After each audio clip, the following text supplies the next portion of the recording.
You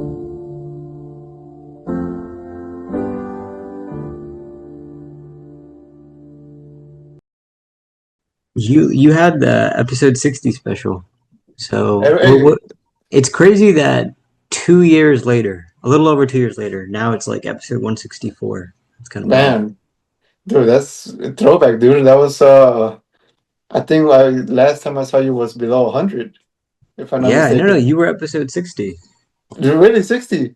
Yeah, yeah, Oh yeah. wow, okay, okay, that's really cool, Yeah, dude. so I don't know. I feel like I should have had more episodes by now, but it's fine. No, man, I mean that's a lot of episodes, dude, to think about it like that. Like that's props to you, man. That's a lot of hustle. A lot of people would have quit at maybe 20.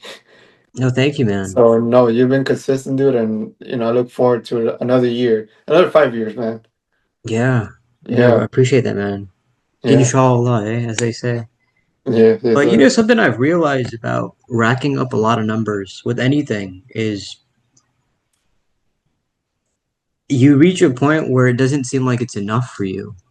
And it's not like the same thing as greediness, but it's like your mentality just kind of changes. It's like, oh, although this is a lot, it's not enough. Have you experienced something like that before? Yeah, dude. I think everybody at some kind of level has Mhm. experienced this, where you just reach something and you're like, that's not enough. Like I should be satisfied, but the hunger's still there. It can be good and bad. I guess it can be Yeah, good in the terms of motivating you to keep pushing, but at the same time, it can be a little bit stressful. I guess you never really appreciate the work you have done, yeah, and you have to take a step back and be like, damn, I should be proud. I should be okay with what I got, and hopefully move on and pursue other things. But do appreciate what you've been able to accomplish, no matter how small it is. I think that's a good thing to do in life, dude. Because I get overcome with that, dude. There's days where like I feel like doo doo. I feel like straight ass, man. I'm like, man, I can't hit this certain speed of like guitar playing or like a workout or just in life. And then I gotta see like the months of work I have put, and you're like, oh well, I mean, I started from this, and now I'm doing this, and it's a work thing. So definitely have moments where you gotta appreciate it, take a step back, and be like, damn, okay, you know, I'm doing this because a lot of yeah, people don't even start it. So just for me to be able to continue it, hey, that's the fun part. yeah. And I don't know if you're familiar with Alex Ramosi, but he's this internet guru entrepreneur. He gives great advice, and one of the things he talks about when it comes to the journey of, working hard at whatever it is you get a whole lot of support in the beginning when you're starting out. There's a lot of excitement, and then you get a whole lot of support at the end when you've reached it, when you succeed. But in the middle, it's like a long desert of quiet. There's nobody there. Nobody's cheering you on. Nobody's clapping for you. Nobody's telling you to keep go. It's just you and your willpower. And that is so true, man. That is so true. I think we have both experienced this, dude, and it is a reality, man. It is a reality where you just never hear or see any interaction with people, friends, family, strangers. It's never like a appreciation or like a hey, keep going, good job. A lot of times it's quiet. It's just you, and it's hard to stay motivated. It's like you start doubting yourself, you start questioning. Am I doing? Why am I doing this? Is this even worth it? Am I worth it? Am I doing something good? Am I doing something bad? And you don't know. Sometimes you just don't know until the end, like you said. Or maybe you reach out and ask, but it's like not coming towards you. Very rarely it comes to you, but most of the time it's like you either ask or it comes to you, but it's like towards like a way down the line when you're like already kind of past it, maybe. Yeah. So it is hard, man. It is hard. There was something I came across years ago in high school, and the quote was saying, when you get tired, learn to rest, not quit. And in a way, I think that is the pattern I've found in my life and all the different things that I've done where maybe I'll climb a hill and it doesn't feel like, as you said, like you know, you can do something to a certain point, but you don't see it as an achievement.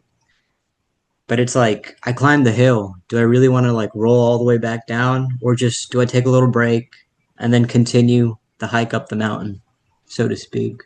That's beautiful, man. That's a beautiful way to put it. You know, I was just thinking of I'm gonna relate this to a track for like running. There's a hill close by to where I live. It's a public park, but it's like a big, I don't know, 400-meter hill.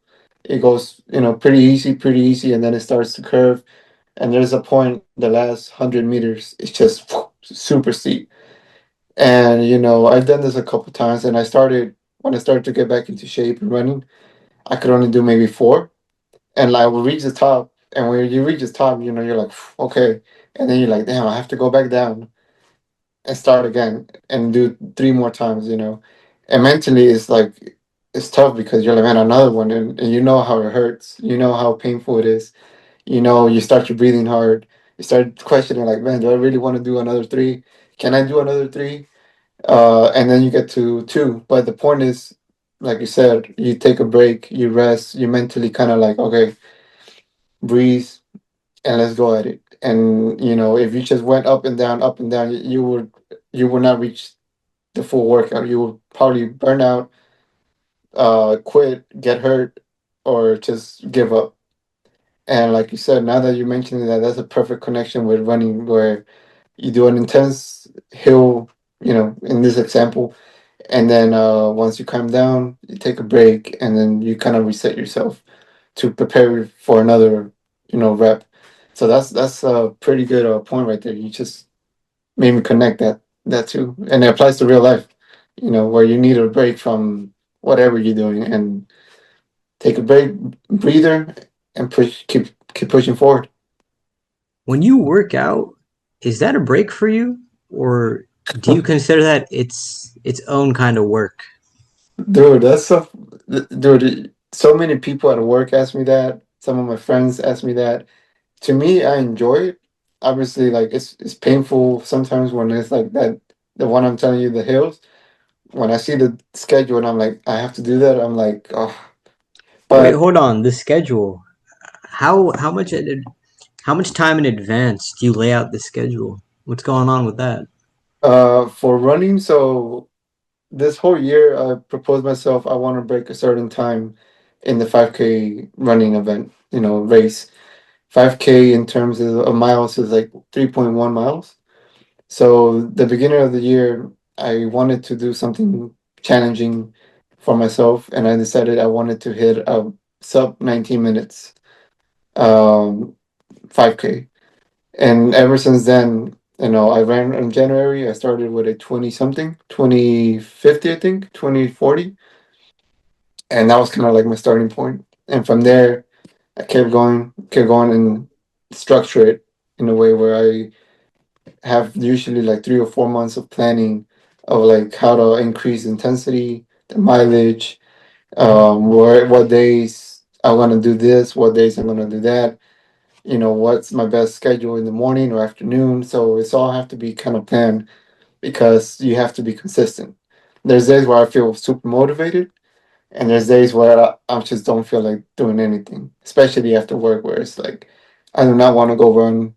But like I said, it is relaxing in a way. It's like the stressor, because when you go out there sometimes and you just stop worrying about like the pace or like the speed or the time, and you just take time to enjoy the views, man. You see the sunset, you hear the birds, you feel that breeze, you see the people working hard. Maybe they're like a little bit overweight, or they're like super buff, but they're reaching a goal, or just walking with the kids. That's something to appreciate, man, like in the moment. So that takes away like the stress from me, just to kind of be able to be in the present and enjoy it, even if I don't do good in the times.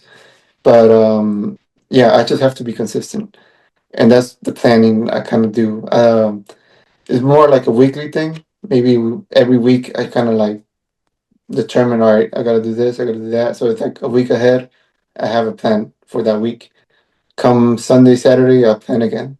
So Mm. that's how I kind of base everything around now, just to fit everything, work and other hobbies and stuff like that. I like that point you mentioned about, you'll see the obese people because when I go to the gym, that is such a big motivating factor. And I don't say Yeah. that, to diss them. I No, say no, it as no. in like, wow, that gives you like its own energy boost. Like, damn, like whatever position I'm in, like, thank God, like that guy or that girl, like, good on you. Like, I hope you get it.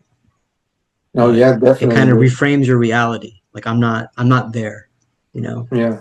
I'm not at the bottom of the the climb the hill, metaphorically speaking. Yeah, there's always more to improve. There's always something to improve. And this comes in life in general, not just, the exterior, but internally too. Yeah, So it's always good to kind of push yourself and see other people that's pushing you. He's like, man, let's go, let's get it because they're doing it. So it's kind yeah, of motivating to why can I do it? So, very good stuff, dude. yeah. Good point, man. Yeah. But also something I did want to mention, when you, I feel like a lot of social media takes a lot away of happiness in terms of all this that we're talking about, like goals and like reaching certain milestones. And then you see somebody on Instagram or YouTube or whatever, and they're like way beyond, and you're like, damn, like, that I think that's also contributes to that feeling of not appreciating what you've been accomplishing.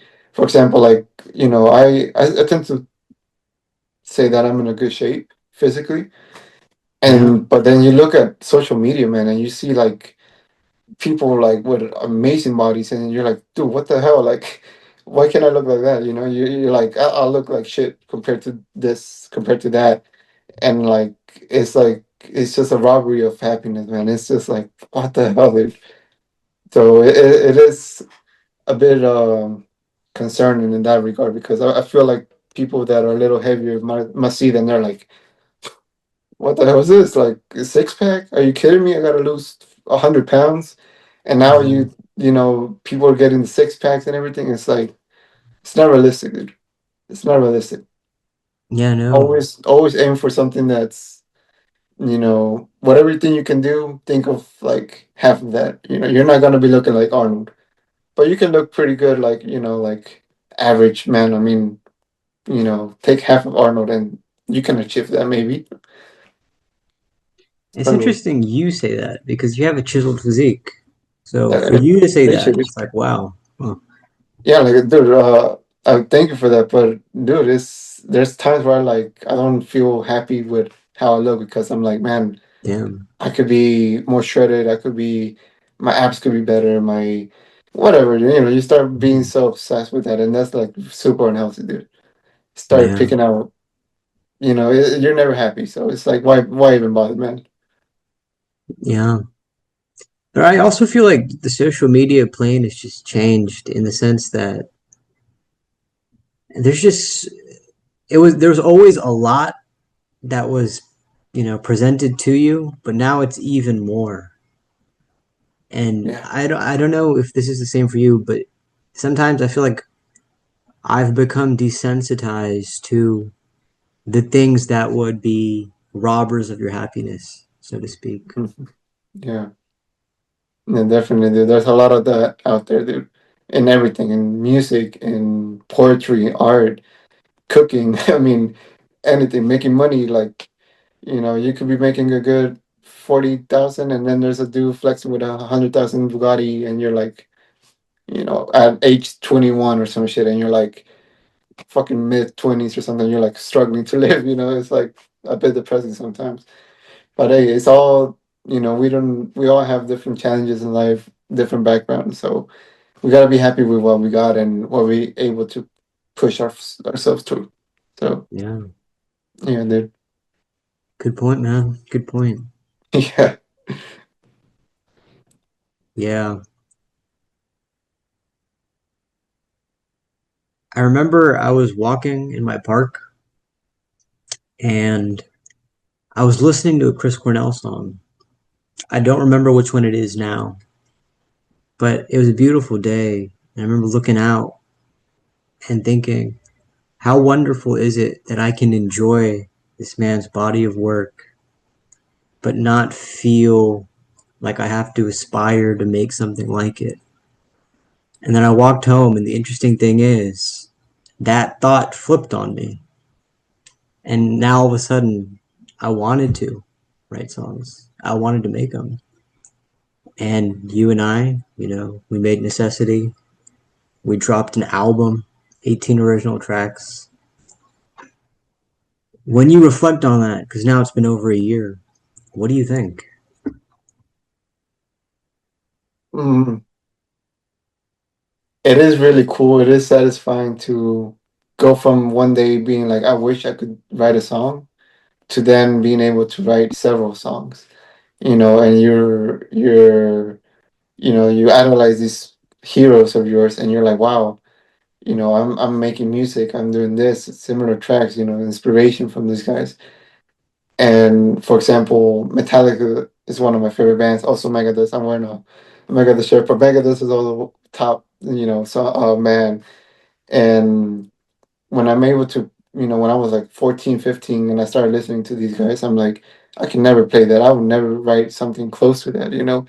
That stuff is amazing. And then years later, I'm starting to cover songs from them, and I started to learn little pieces of each and everybody, and it's kind of becoming a DNA for me. I'm building this thing, and I guess we idolize, our heroes in a way where we put them in a pedestal that's like we can never achieve that. And slowly but surely, if you're consistent, I think we can one day, hopefully in our version, reach a similar level.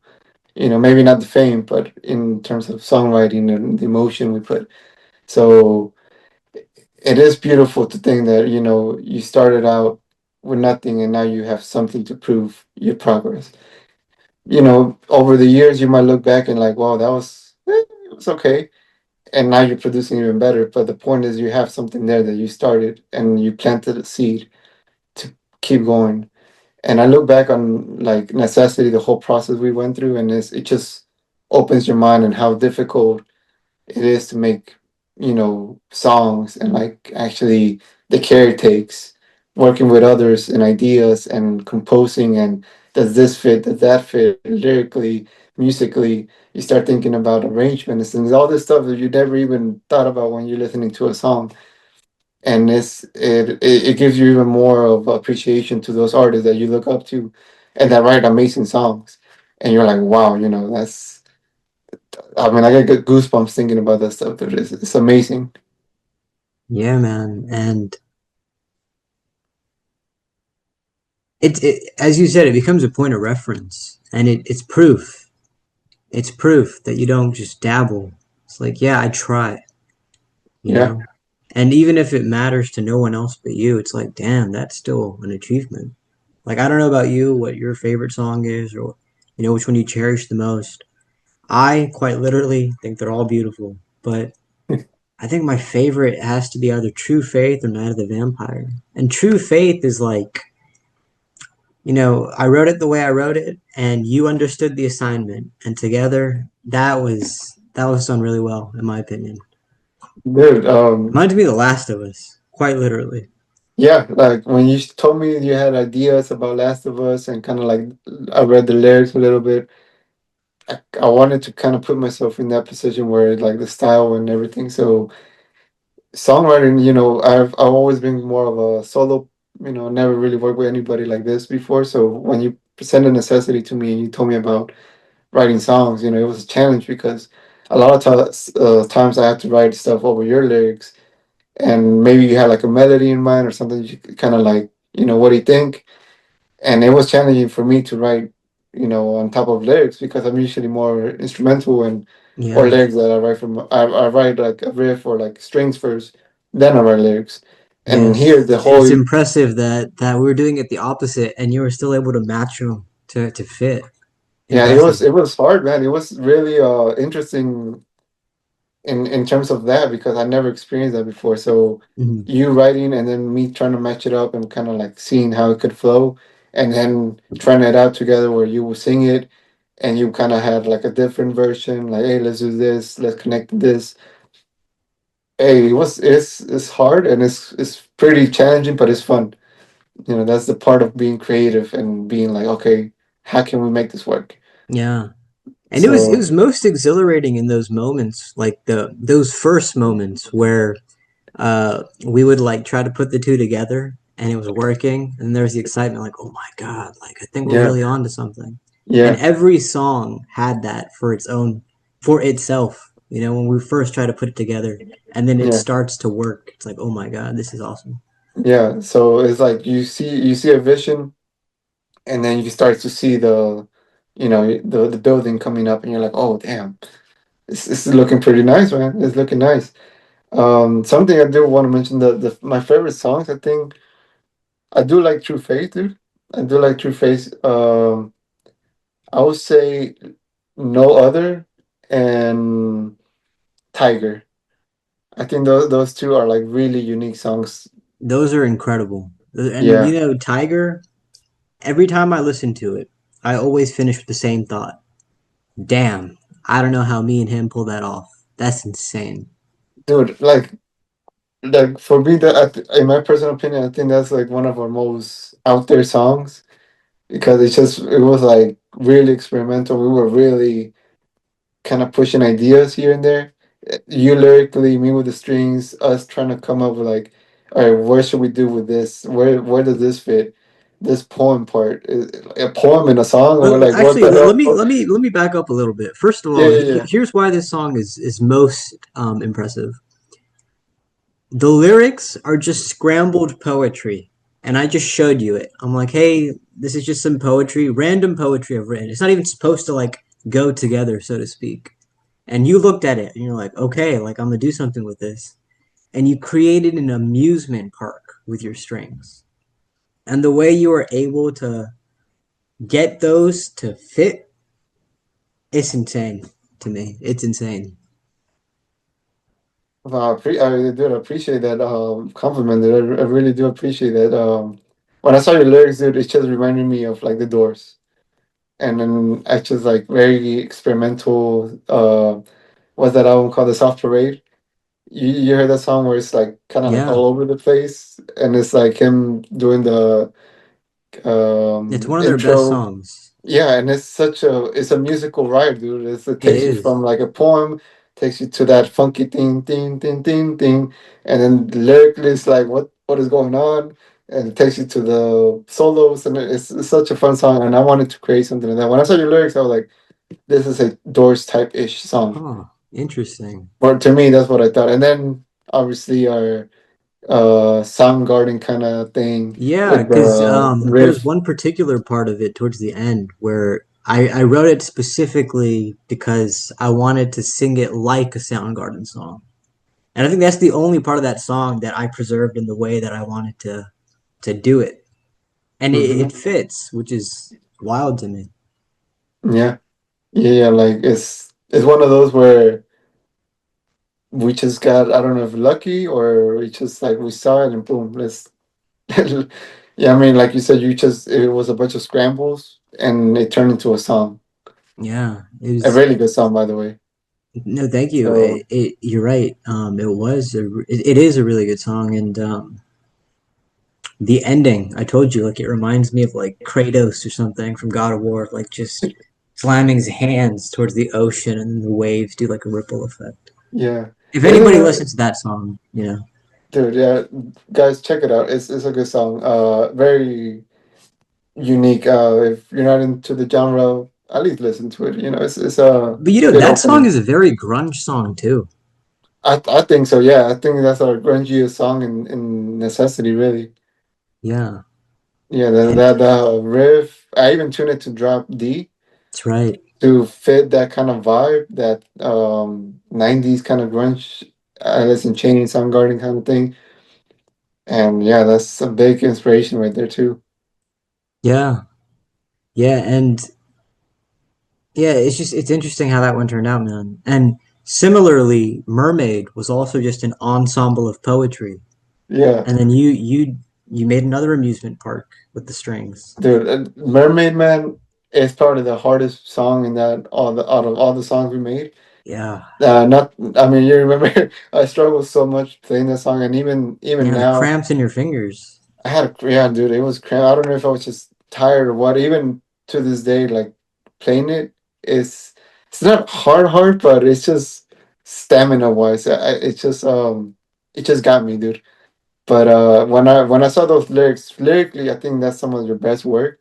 I wish I could have done better in the strings, dude. I think that song deserves better strings for me, but my playing was just so, you know. But I can live with it, and I do appreciate the song. Like the song is fire, man. That bridge we did towards the middle when it kind of switches up. That's Mm, insane. I really like that. It's Insane. an insane song. Yeah, it's man. I want to understand why you like No Other so much, because even in the process of making the album, I noticed that one attracted you a lot. What is it about it? Mm, And real quick, that song I wrote for my brother, and it unintentionally became like a Last of Us style type. But yeah, yeah. again, I'm curious. Like, what was the? Why were you Um, drawn to it so much? Man, I didn't know that was made for your brother. Really? And no, I didn't know that. I thought I told you a couple times. If I did, I'm Maybe sorry. you forgot. Maybe you I forgot. don't remember. But lyrically, I just thought it was a very beautiful, very personal song. I saw it as a way, um, kind of reflecting on me. Like some of the lyrics in the beginning. No one, no one will wait. You know, No one believes me when I speak. you speak, yeah, and it's all like that. It's like you reflect on it, and that's kind of true. Especially as a kid, I thought about that. Like when you say something to adults, Yeah. nobody really listens to you, kind of like that. It's kind of like background. And I thought of my own brother, and I was thinking like, when he was younger, a lot of people, including myself, the older people, kind of just look at them and like kids. So your voice is not really heard, and I don't know. I don't know. Something about it just caught me. The lyrics, and when I was writing the strings for it, trying to match it up, you said "Last of Us," and it was just one of those things where I was trying to create something along that vibe, and it just started to turn out. And then I remember, I don't know if you sent me like a melody, or no, you sent me how to sing it, kind of, right? Yeah, You so sent in me my like head I have a the idea of how to sing it, and then yeah, you figure yeah, out the lyrics for that. yeah. So that was kind of like you For gave the the melody. strings for that, sorry. Yeah. But like the melody is kind of what I based the strings on because I was like, okay, I'm gonna follow Omer. You had an idea of the way it kind of sang, kind of flowed, and my job was just trying to accompany that and be able to, how do you say it in English? Exagerar, exaggerate or put together. I don't know, but yeah, my Accompany? job, yeah, accompany the your melody with the strings, and then when I was writing that middle part, it just kind of like a one take kind of thing. It felt good, and when I finished it, I remember telling you, Omar, we got something, man. We got something. I think this flows beautifully, and then the way you sing it, just follow this. Take some pauses here and there, and then it just, I'm glad you kind of took that risk on me because I remember kind of you telling me like, maybe that should have changed, and I'm like, no, dude, like please, like listen to it, dude. It flows so well, and it just turned out to be a beautiful song, dude. Yeah, no, I remember that. That was you're so right, because when you first sent it to me, I couldn't hear it, you know? Yeah, Like, no, no, no, like hold on. And like let's try it. And then you played it and I sang. And then by the end I was like, oh my God, you're right. Like you really did yeah, something there. It yeah, dude. clicked. Yeah. And that's the thing what I'm talking about, like the process of making music and stuff, like the challenges between other like bandmates. Imagine if we had like two or three other guys in the group, like a drummer, bass, blah blah blah. Yeah. Imagine how many other ideas we have to kind of like listen to and kind of like appreciate because everybody should be it should be fair in terms of everybody listening to their ideas and coming together and be like, all right, let's agree on this. Let's do this, let's do this. And imagine if three of the members were against my idea, and they were like, Uh, "Nah, it doesn't fit, man. It doesn't fit." And I was like, "No, no, no, it does. It does fit. Like, listen to it." And what if I lost? In a democratic vote, maybe no other would have been a completely different thing, and my idea would have just been buried in the phone or deleted. So yeah, it's just something to think about when I'm think about band members and all this stuff. It's like, man, it's rough, dude. It's a bit rough with the creativeness, but um, you just gotta listen and believe in your associates here, your bandmates and your friends, and kind of like work together. That's what yeah. I learned from this project. Being able to listen to the other person's ideas, and then maybe in the time you're not agreeing with them, you're not seeing it, you're not really getting it, but with time maybe you can start. As long as you keep an open ear and an open mind to what they're saying, I think that's what matters really. Yeah, no, you're absolutely right. Um, that's why I think time is so important in the creative process. You know, too much time, it might kill something. It might. Yeah. But it doesn't hurt to wait on something because if you like something now, wait 3 months, you might not like it then. At the same time, you don't like something now, wait 3 months, your mind might change. So time is definitely like a big factor in that as well. Yeah, But definitely, dude. Definitely. yeah, I think it's cool that you liked No Other. I showed that song to my brother, and he said like those are some really nice strings.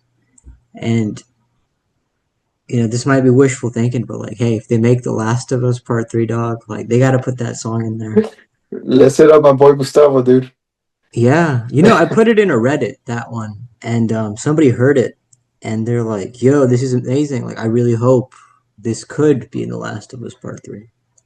And it's like one person. It So, was like, "Damn, that. Thank so you, just that thank you." one person, man, Yeah, made my day right there. Like, imagine, in a fairy tale of a world, if that actually happened, man.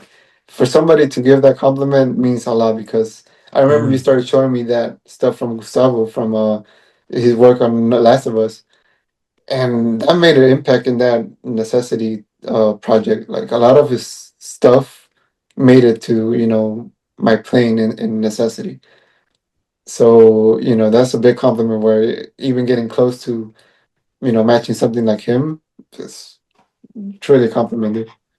yeah, yeah. Yeah, No, you're right. Yeah, I think it was a cool project, man. yeah, Really cool project. yeah. Definitely an experience. Definitely, we have something. We have songs. And it really pushes, I think, both on in a lot of things. Your poetry, songwriting, how to make songs, Yeah, how to fit songs. I feel like of all the writing I've done, songwriting is the easiest, and I don't know. That's just been my experience. I feel like it's really easy once you get the rhythm of it. You've Yeah, also written some songs. Do you think that's true as well, or what do you think?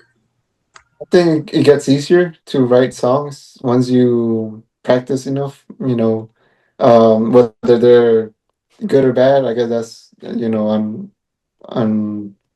on me. I guess with time, there's songs where like I write and I'm like, man, this is a killer song or a killer riff or whatever. And then I look back on it like, yeah, maybe that's not that good. But then other people think it's amazing. And Yeah, it's like, well, is it good or bad? It's it kind of plays with your head, like am I a good writer? Am I a bad writer? Because there's times where I write and write and I just never satisfied. I think this is not good enough. It's not doesn't flow well. It doesn't do this and do that. And sometimes I take forever to write a section of a song because I'm overthinking and I'm over analyzing. When it would be probably better for me to just kind of see the flow, and if I finish it and I can be okay with it, it's probably done. And then if I have a bunch of dead ends, maybe give it some time, or maybe it's just not good writing. So it's always kind of like important to pay attention um on how you're writing, on what you're feeling, on what you're going through, what do you want to, express in your music. And I think that's understanding how you feel can translate better to songwriting and having a clear motive of like, all right, where am I going to go with this? Yeah. Sometimes random ideas pop up and that just snowballs, that turns into this idea, that turns into that. And all of a sudden you're creating songs. Mhm. That's kind of what my flow is, where I doodle for 10 to 15 minutes. And depending on the state I'm in and what's going on, it's kind of like, it just goes along and it just, I start coming up with things and like, okay, now I'm getting the ball rolling. So yeah, I think that's what it is with songwriting for me. It has become easier in time. Huh. But in the beginning, obviously, it was like tough. It took forever to arrange a song. And what you do, well, you copy others, just like in anything. Yeah. Yeah. No, you're right. Um, so this one is gonna end in like a minute. Do you want to hop on to the next one and then just finish around 7:15? Is that cool with you? Yeah, yeah, yeah. Let's do it. Let's do it. Okay. Cool. Cool. So where were we? What were we saying? Songwriting, it gets easier with time. It Uh, does. yeah, just practice it really, and eventually you'll write something good. You never know. You actually Yeah. never know. You actually never know when a good song will pop up. Like I try to be like planful with the same thing I do with like running and stuff. Like all right, today I'm gonna sit down and write a song. It doesn't happen. Like 90% of the time, it doesn't happen like that. It's such a funny phenomenon, dude. It's like sporadically, it just pops up. It's just like out of nowhere when you're practicing, and sometimes when I don't even feel like playing, that's when I come up with songs or like ideas. And it's like now, today, when I was feeling it the other day, and it's like, it's just funny how that works. You just never know. I absolutely hear you there, but at the same time, I think sometimes it helps to force yourself.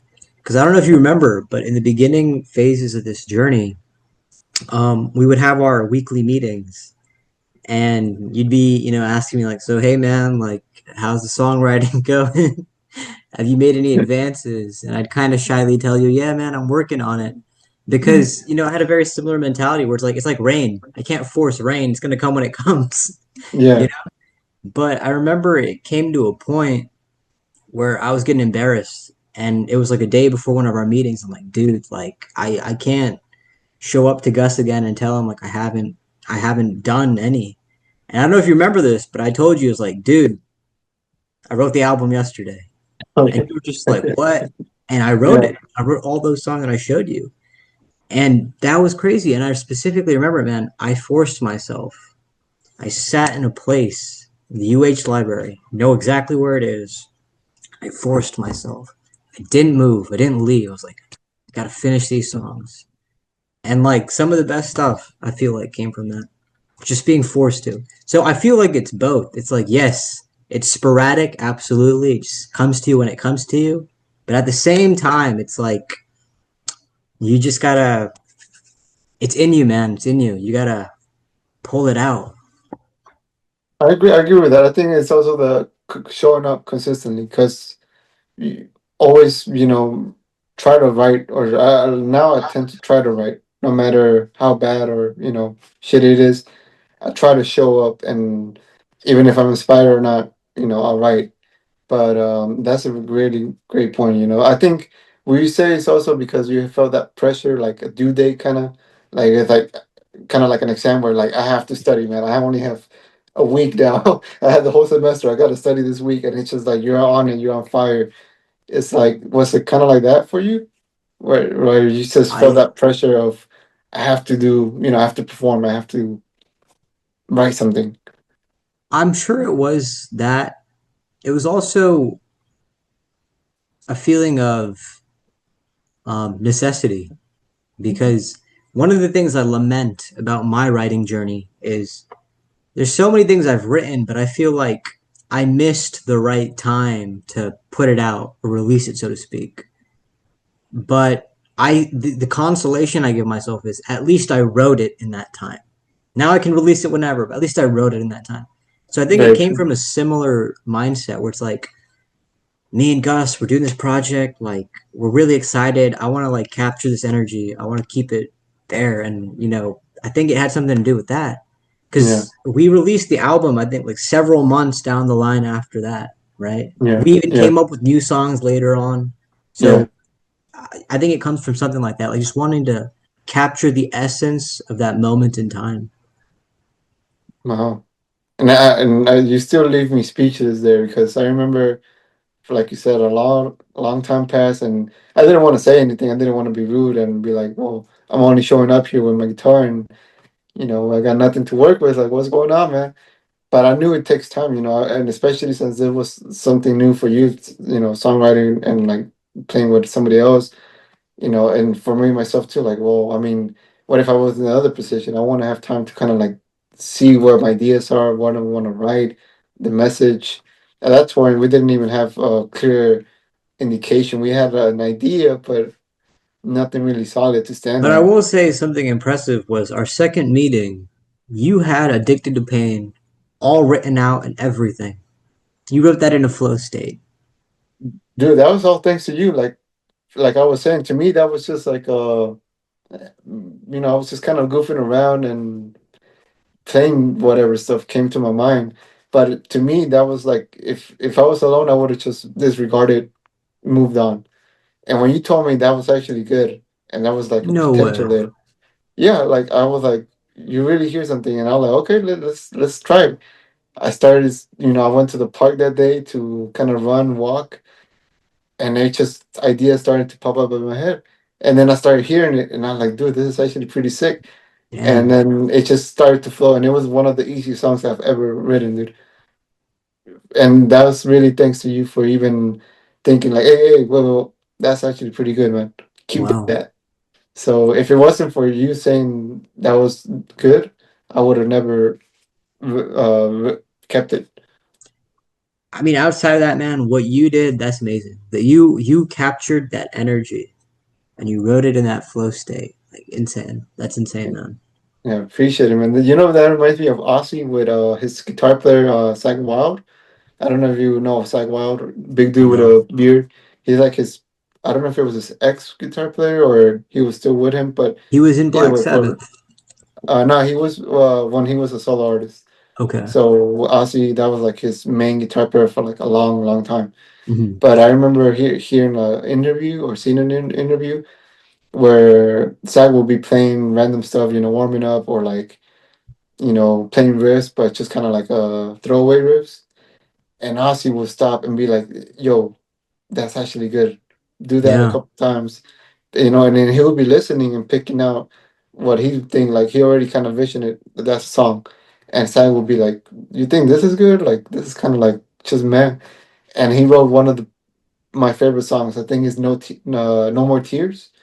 Oh. I think that song came because Ozzy was like, "Yo, Oh that's a my cool God. riff. Let's write it," and they expanded it and turned it into one amazing song.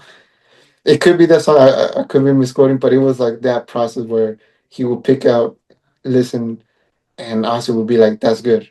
Keep that. Expand on it." And Zach is like, "Really? You like that? Out of all the cool riffs that I'm playing, you like that one? It's kind of like that." So Damn. that reminds me of you telling me like, "Hey, dude, like that's actually pretty good." So That's it's interesting to me. mm-hmm. Yeah.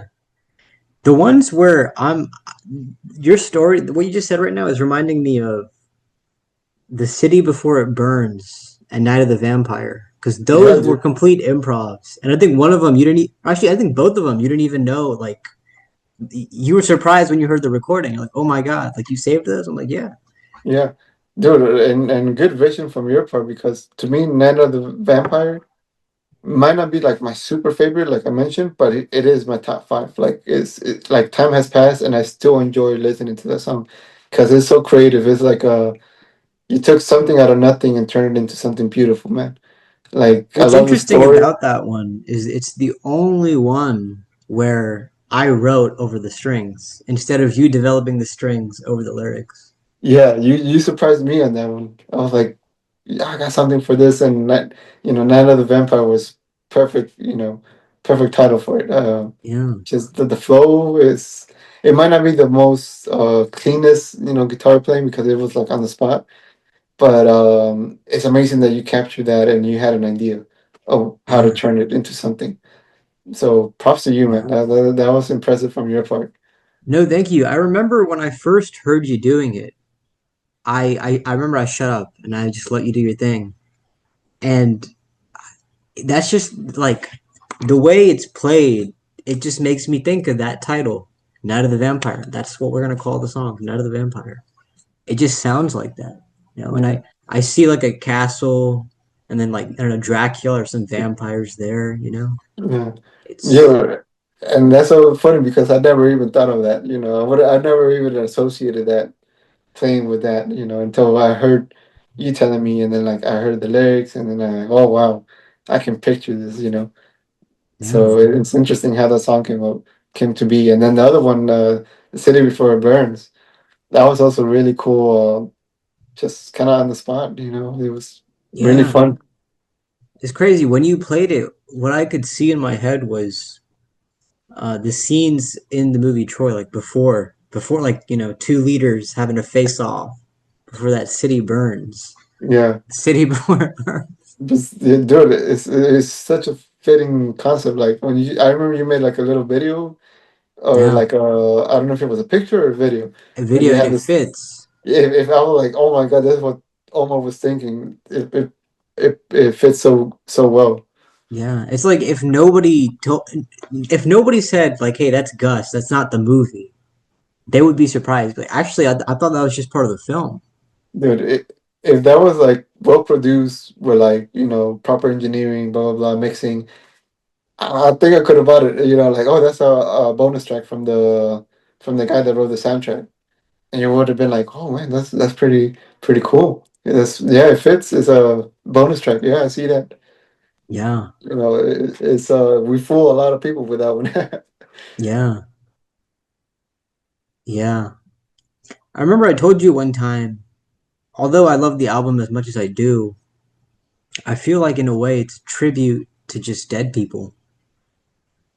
You know, um, Kurt Cobain, Yeah, Chris Cornell, yeah, all the other grunge people that are gone. I feel like it's a tribute to dead people. Jim Morrison, even in the sense like on my end, it's my tribute to my icons. But that cultural movement, that cultural interest is gone now. Nobody's really yeah. into that anymore. How do you put it into words for yourself? Hmm. A tribute to dead people. That's I would say a tribute to the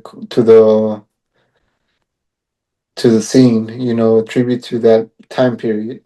Mm, Which yeah includes all Kurt Cobain, Chris Cornell, and all those guys. Um, Yeah, because I do have that DNA in me. It's a tribute to the music that I kind of grew up on.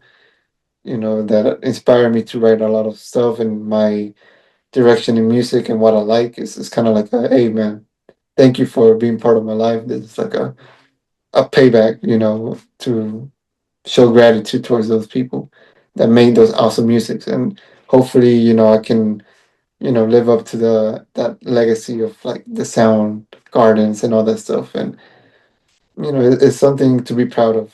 Something that it's a memory that 80 years, if I'm still alive, I can look on and like, yeah, man, I did something to pay tribute to the stuff that I like and that I enjoy.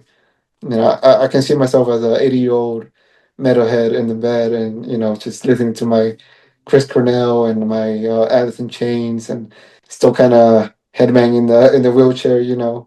So correct me if I'm wrong. You do like grunge, but you're not into it as much. You're more into the heavy metal stuff. yeah, yeah, yeah. So yeah, Interesting. it's I started with metal first and then kind of like leaned into my way into grunge.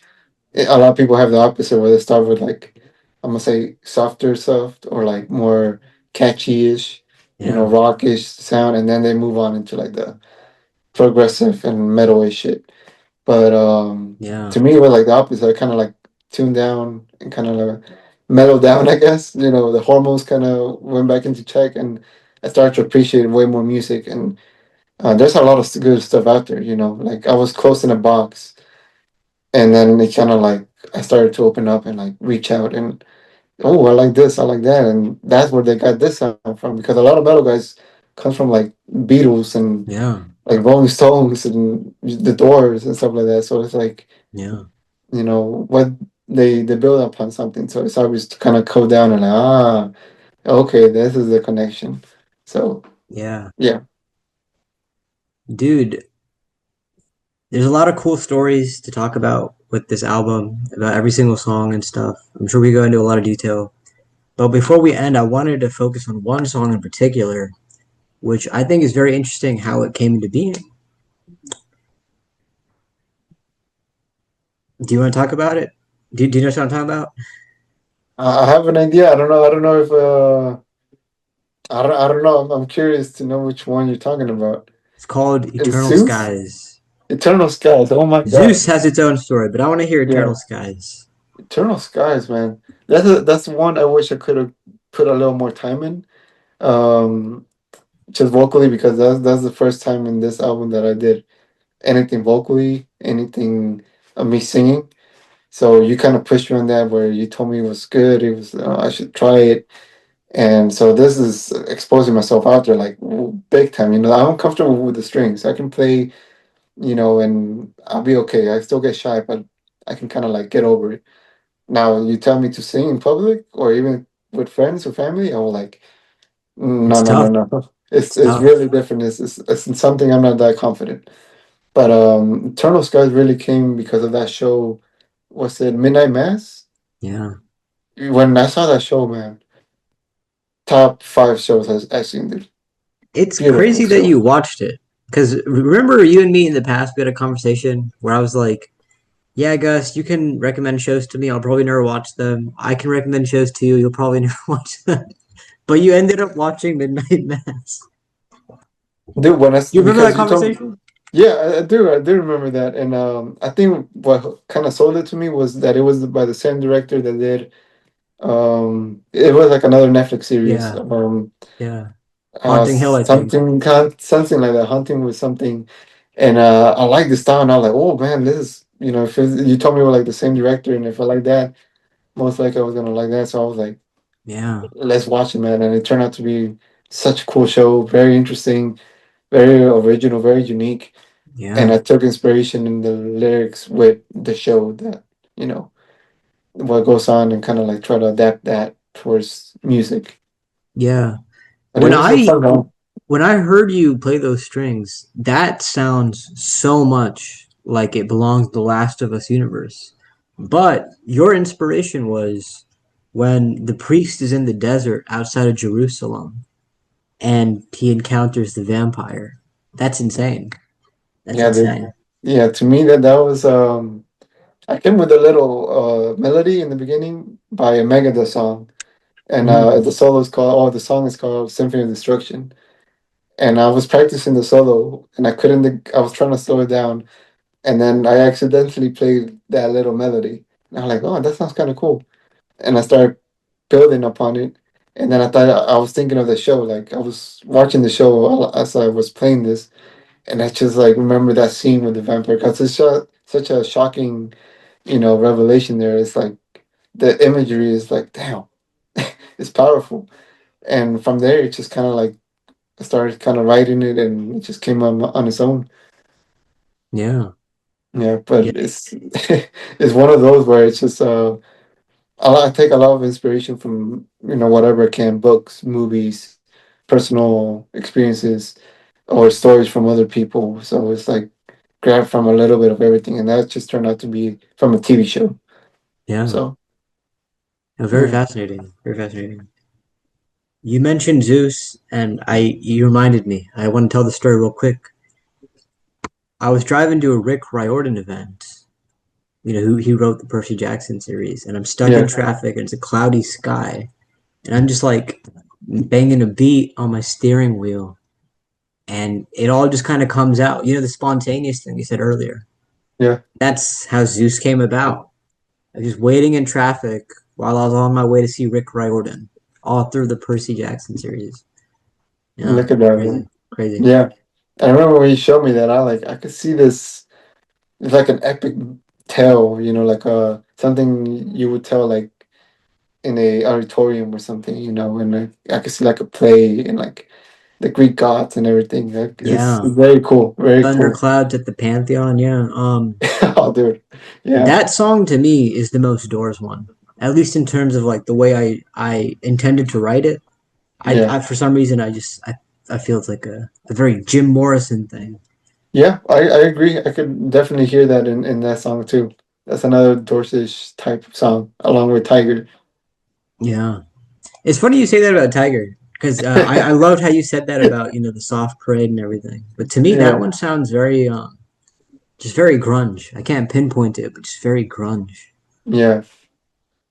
Um, Again, there's so much to talk about. But do you have any closing thoughts? Anything you felt like you wanted to say, didn't get a chance to, or something on your mind that you wanted to express? Something I've been living by for the last couple months is uh, it's a quote I saw from a YouTuber. I forgot his name. He was like a Scottish runner, Steven something. It's like a ball guy, but he said, what was the quote? When life tries to say no, try to be somebody that finds, or when life tries to say no, be somebody that finds a way or tries to find a way. And it's like, I'm really misquoting this, but it's like a cool quote to kind of leave on. Like, no matter what life throws at you, try to find a way to deal with it and keep pushing on. You know, whatever it is, and musically or working out or whatever, or just a tough day at work. Try to find a way to say, "Hey, I got this." I'll find a way to deal with whatever problem is in front of me. So I'll leave it with that, I guess. Sounds good. Thanks, man. Yeah, yeah, Appreciate that. yeah, man. I try to be a lot more inspirational there, but I forgot the quote. But it's something along those lines, and that's the message that I got from it. So, hopefully somebody can internalize that and interpret it their way. Keep pushing, guys. Keep pushing. Agreed. Yeah. Yeah. So that was it, man. What did you think? Hey, good episode, man. It felt a little bit nerve-wracking, but Really? You yeah, seem man. totally fine. It's the mask that I put on, dude. Yeah. No, but no, no, like I never been. I know this is gonna be on YouTube, so it's kind of like mentally, there's people watching this, so it's a bit intimidating that part. But I learned to kind of like you mask it or kind of deal with it. So I do my best. No, it was Yeah, good. It was but good. thank you for having me. That's cool. We haven't done this in a while, and I'm We glad haven't, that yeah. yeah, like I'm glad that you were flexible enough to kind of deal with my schedule, dude. Got you all over the place. Hey, let's do this, dude. Let's do that day, this hour, this time, 15 more minutes. So thank you, dude. Yeah, no problem. Thanks for making it. Yeah, Um, yeah, I hope to see you soon. I know you're going to Mexico, so have fun. thank you, man. Thank you. Enjoy your birthday. I imagine you'll be in Mexico on your birthday, huh? Yes, sir. So literally, no, actually, no, yeah, like the day I leave is gonna be my birthday. Wow, So incredible. yeah, I'm gonna be waking up, in Mexico. So it's Oh, gonna be dope. okay. Yeah, So yeah. you're going on the night of your birthday. Basically. And then I just Interesting. gonna wake up as a new man. Nice, nice. Yeah, dude. So really excited, dude. Really excited. I'll keep you posted, when I come back and we can like, I don't know, get some drinks, coffee or something. Not drink drinks, but coffee. I remember that Yeah. last time. I should be careful with my words there. But yeah, No, dude, you're good. definitely hang out and catch up, dude. Yeah, no. Yeah. And dude, thank you for the bracelet. That's a cool bracelet, by the way. I'm glad you liked it, dude. When I saw it, I gotta get something for Omer that I think he'll like it. No, it was awesome. Yeah. The tree of Yeah, light, the tree of the life, world and tree. yeah, you have a little bit of light and a little bit of dark, just like Yeah, any other day. yeah, Sometimes it's light, sometimes there's darkness, but it's just part of life. yeah, yeah, So, I'm glad you liked it, dude. yeah. The shirt too. Thank you. It's a cool shirt, man. Yeah, yeah, yeah. It's one in a lifetime kind of thing. Keep it Yeah, keep it as a secret merch. for the people out there, like, this is a Yeah, exclusive stuff right there. So it's yeah, a memory thing, and I thought it was cool. So I'm glad you liked it, man. yeah, yeah. Thanks. Yeah. Well, you take care, man. Stay safe, eh? Hey, hey, you too, man. Take it Thank you. easy and keep going, dude. Thank I you. want to see You as more. I well. want to see episode 200. Yeah, yeah. All We gotta right. try to get there. All right, man. All All right. right. Well, thank you, man. I'll leave Yeah. you Thanks for be. coming. Take care, man. Thank you. Thank you. You too. Thank you. Bye bye. Bye.